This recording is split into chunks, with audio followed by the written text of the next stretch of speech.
بات کا اتفاق ہوگا۔ آج آپ اس مسلم معاشرے میں اور اس مسلم سماج میں آپ یہ بھی محسوس کرتے ہیں کہ بہو اور ساس کے درمیان بھی جھگڑا ہوتا ہے اور کبھی کبھی تکرار باپ اور بیٹے کے درمیان بھی ہو جاتی ہے، اور اس طرح کے اختلافات آج ہمارے گھریلو حالات میں اور گھریلو زندگی میں پائے جاتے ہیں۔ اس بنیاد پر آج یہ بات واضح ہو جانی چاہیے کہ ہمارا جو حسن سلوک ماں باپ کے ساتھ ہونا چاہیے، اس میں حد درجہ کمی آ گئی ہے، اسی کو یاد کرنا چاہیے اور اسی کو تازہ کرنا چاہیے۔ میرے بھائی، نبی اکرم صلی اللہ علیہ وسلم نے باپ کا بھی درجہ بتایا اور ماں کا بھی درجہ بتایا، اور اس سلسلے میں بہت ساری احادیث ہمارے پاس موجود ہیں، لیکن یہ بھی ایک بات واضح ہے کہ نبی پاک صلی اللہ علیہ وسلم کی نظر میں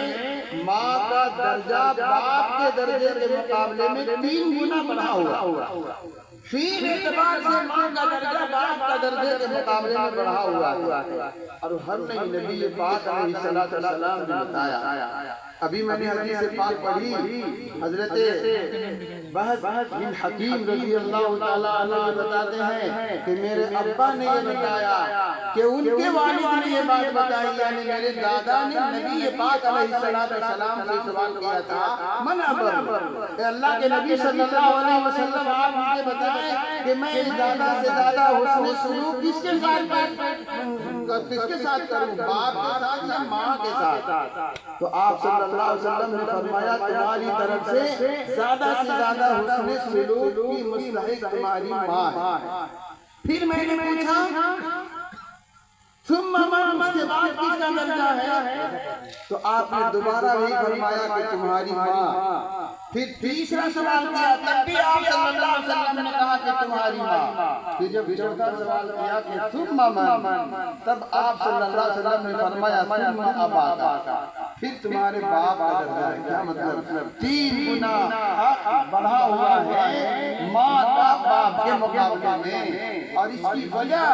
دوسری روایتوں کی روشنی میں جس کی تشریح علماء کرام نے فرمائی ہے وہ یہ ہے کہ 3 حالات ایسے آتے ہیں ماں کے اوپر کہ ان حالات کو تنہا ماں جھیلتی ہے، باپ کو اس میں کوئی دخل نہیں ہوتا۔ مثال کے طور پر وہ اپنے پیٹ میں 9 مہینہ اپنے بچے کو رکھی ہے، یہ جو 9 مہینہ پیٹ میں رکھ کر یہ تکلیف جھیل رہی ہے ماں، اس تکلیف کے اٹھانے میں صرف تنہا ہے ماں، باپ کا اس میں کوئی دخل نہیں ہے۔ پھر دوسرا مرحلہ آتا ہے بچے کی پیدائش کا، تو بچے کی پیدائش کے موقع پر بھی جو تکلیف ہوتی ہے وہ تو زندگی اور موت کے درمیان جنگ چھڑی ہوئی ہوتی ہے کہ یا تو زندگی نے اگر غلبہ حاصل کر لیا تو وہ زندہ بچ جاتی ہے، اور اگر موت نے غلبہ حاصل کر لیا تو موت کے منہ میں دہانے چلی جاتی ہے۔ میرے بھائیوں، وہ جو مصیبت ہے اور وہ جو پریشانی اور تکلیف اور اذیت ہے بچے کی پیدائش کے موقع پر، میرے بھائیوں یہ وہ مصیبت کا مرحلہ ہے جس مرحلے کو تنہا یہ جھیل رہی ہے، باپ کو اس میں کوئی دخل نہیں ہے۔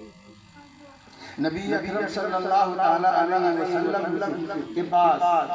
ایک صحابی آتے ہیں اور یہ کہتے ہیں اللہ کے نبی، میں نے اپنے ماں باپ کے ساتھ بڑا حسن سلوک کیا ہے اور دیکھیے پوری زندگی ان کی خدمت بجا لائی، لیکن جب وہ بوڑھے ہو گئے، چلنے پھرنے کی شکل ختم ہو گئی، تو اب میں نے ان کو جو حج کرایا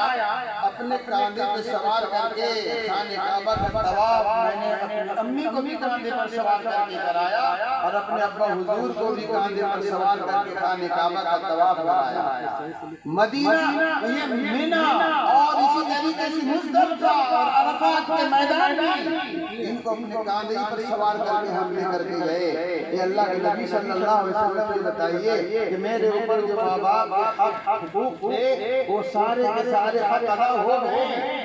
نبی اکرم صلی اللہ علیہ وسلم نے کہا، اے نوجوان کیا سوال کرتا ہے؟ اتنی ساری خدمات کر کے تم یہ سوچ رہے ہو کہ ماں باپ کا تمہارے اوپر جو حق تھا وہ حق ادا ہو گیا؟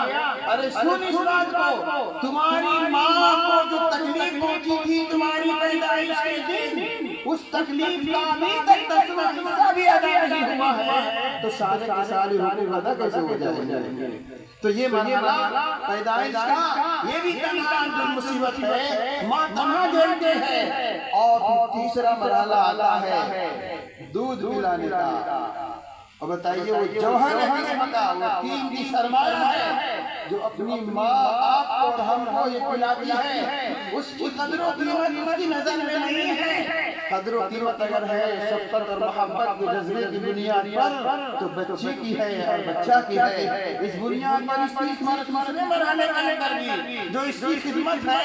میرے بھائیو تنہا، اس لیے تنہا ہے، باپ کا اس میں کوئی دخل نہیں ہے۔ اسی لیے اللہ کے نبی صلی اللہ علیہ وسلم نے بتایا کہ 3 درجوں کے حساب سے ماں کا درجہ بڑھا ہوا ہے باپ کے مقابلے۔ ایک بات تو یہاں پر یہ بتائیں، لیکن یاد رکھیے ماں باپ کے ساتھ حسن سلوک سے پیش آنے کے اچھے نتائج دنیا کے اندر بھی پڑتے ہیں۔ آج اگر یہ اولاد اپنے ماں باپ کی خدمت کرتی ہے، ماں باپ کے ساتھ حسن سلوک سے پیش آتی ہے، ماں باپ کا پورا خیال کرتی ہے، تو آج یہ بیٹا ہے اور اولاد ہے کسی کی، لیکن کل یہ بھی تو کسی اولاد کا باپ بننے والا ہے۔ اللہ کے نبی صلی اللہ علیہ وسلم نے فرمایا برّ آباءکم، اپنے ماں باپ کے ساتھ حسن سلوک سے پیش آؤ، یبرّ ابناؤکم، اس کا نتیجہ یہ ہوگا کہ آج تم اپنے ماں باپ کی اچھی خدمت کر رہے ہو، آج تم اولاد بن کر کے اپنے ماں باپ کا مکمل خیال کر رہے ہو، کل تم جب باپ کے درجہ میں آؤ گے اور تم بھی باپ بنو گے اور تمہاری